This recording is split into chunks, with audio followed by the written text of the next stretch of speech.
कि सीएम अरविंद केजरीवाल उत्तराखंड के अंदर पहुंचेंगे और बीजेपी को घेरने की पूरी तैयारी कर ली गई है। बिल्कुल, फ्री बिजली के मुद्दे पर राज्य सरकार को घेरेंगे केजरीवाल। दोपहर में देहरादून में प्रेस कॉन्फ्रेंस कर सकते हैं केजरीवाल, ये जानकारी सामने आई है। दरअसल 300 यूनिट बिजली मुफ्त देने की घोषणा कर सकते हैं केजरीवाल। राजनीति शुरू हो गई है बिजली को लेकर, पंजाब में देखा जा रहा है, उत्तराखंड में भी राजनीति पूरी हो रही है। सीएम अरविंद केजरीवाल ने कह दिया है कि फ्री बिजली को लेकर के वो प्रेस कॉन्फ्रेंस करेंगे देहरादून में। पंजाब में पहले ही मुफ्त बिजली का ऐलान कर चुके हैं, अब उत्तराखंड की बारी आई है। दरअसल अरविंद केजरीवाल भी राजनीतिक आगामी विधानसभा चुनाव को लेकर के बेहद एक्टिव मोड में नजर आ रहे हैं। फ्री बिजली का जो उनका फॉर्मूला है अलग अलग राज्यों में अपनाने की कोशिश जारी है उनकी। अब उत्तराखंड में वो जाएंगे, उत्तराखंड में 300 यूनिट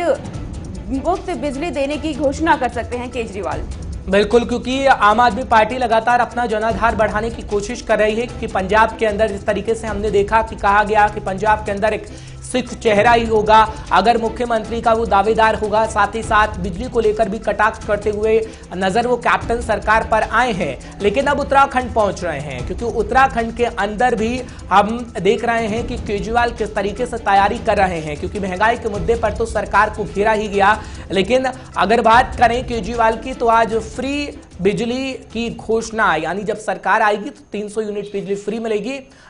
उसकी घोषणा की जा सकती है। फिलहाल हमारे संवाददाता इस वक्त जुड़ रहे हैं, विशाखा चौधरी को आप देख रहे होंगे टीवी स्क्रीन पर। विशाखा, बहुत बहुत शुक्रिया सुबह सवेरे हमारे साथ जुड़ने के लिए। विशाखा, क्या जानकारी आपके पास भी है, क्योंकि कहीं ना कहीं फ्री पॉलिटिक्स की शुरुआत हो चुकी है और जो बीजेपी कहती थी कि मुफ्त में आदत पड़ गई है दिल्ली वासियों को, ये बयान दिए जाते थे और उससे पहले ही बीजेपी ने, हमने देखा कि उत्तराखंड के अंदर घोषणा कर दी कि 100 यूनिट बिजली आपको फ्री दी जाएगी। अब केजरीवाल कहीं ना कहीं तख्ता पलट करने की कोशिश में है, क्या संभावना है विशाखा? जी बिल्कुल हर्ष, जिस तरीके से फिलहाल आम आदमी पार्टी विधानसभा चुनाव को लेकर पूरी फील्डिंग करके उतर रही है, और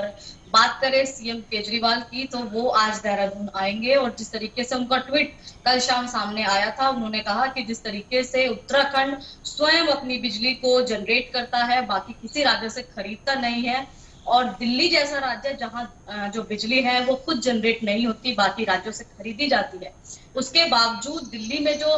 फिलहाल जिस तरीके से मुफ्त बिजली एक तरीके से सरकार के द्वारा मुहैया कराई गई है, और उत्तराखंड जैसे छोटे स्टेट में जहां की जरूरतें बहुत कम है और बिजली खुद जनरेट होती है, उसके बावजूद जिस तरीके से सरकार महंगे दामों पर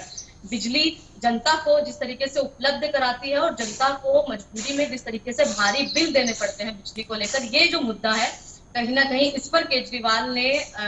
जो भारतीय जनता पार्टी फिलहाल उत्तराखंड में है उसको घेरा है। जिस तरीके से केजरीवाल ने ट्वीट करके कहा है कि क्यों ना उत्तराखंड में ही जो बिजली है वो मुफ्त की जाए, और जिस तरीके से कल उत्तराखंड देहरादून में मुलाकात होगी, ये जो उनका ट्वीट था ये सामने आया, जिसके बाद तमाम जो उनके कार्यकर्ता हैं, आम आदमी पार्टी के कार्यकर्ता हैं, उनमें काफी उत्साह है। और जिस तरीके से अभी 1 या 2 दिन पहले जिस तरीके से सीएम आवास का घेराव आम आदमी पार्टी के द्वारा किया गया, तो कहीं ना कहीं ये जो सारी चीजें हैं वो आम आदमी पार्टी विधानसभा 2022 के चुनाव को लेकर तमाम चीजें कर रही है, जिस पर हालांकि जो मुख्यमंत्री पुष्कर धामी है उनका जवाब भी सामने आया है। उन्होंने कहा है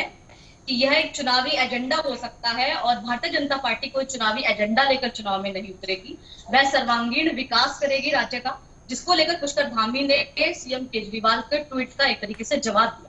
विशाखा, जिस तरीके से सीएम पुष्कर सिंह धामी विकास कार्यों में लग गए हैं, क्योंकि समय बहुत कम है आगामी विधानसभा चुनाव में, तो क्या लगता है ऐसे में केजरीवाल का ये मुफ्त बिजली देने का फॉर्मूला उत्तराखंड में चलेगा? जी बिल्कुल, देखिए जिस तरीके से जब दिल्ली में विधानसभा चुनाव हुए थे उससे ठीक पहले सीएम ने घोषणा करी थी कि 300 यूनिट बिजली या जिस तरीके से पानी फ्री किया जाएगा, ठीक वैसी ही घोषणा उत्तराखंड में भी हो सकती है, क्योंकि आज सीएम का यहाँ पर दौरा है, तो जाहिर तौर पर जनता को लुभाने की पूरी कोशिश केजरीवाल के द्वारा की जाएगी, और हो सकता है इस तरीके की कोई घोषणा उत्तराखंड में की जाए, जिससे विधानसभा चुनाव को लेकर जो तमाम आम आदमी की जो एक तरीके से रूपरेखा है वो तैयार हो, जनता को लुभाने की कोशिश की जाए, ये तमाम चीजें हैं। क्योंकि जिस तरीके से केजरीवाल का विधानसभा चुनाव की घोषणा के बाद यह पहला दौरा है, तो कहीं ना कहीं उत्तराखंड की जनता को चुनाव के लिए अपनी ओर आकर्षित करने की पूरी योजना आम आदमी पार्टी बना रही होगी, और पूरी फील्डिंग के साथ इस समय 2022 के चुनाव में उतरने की तैयारी में है आम आदमी पार्टी।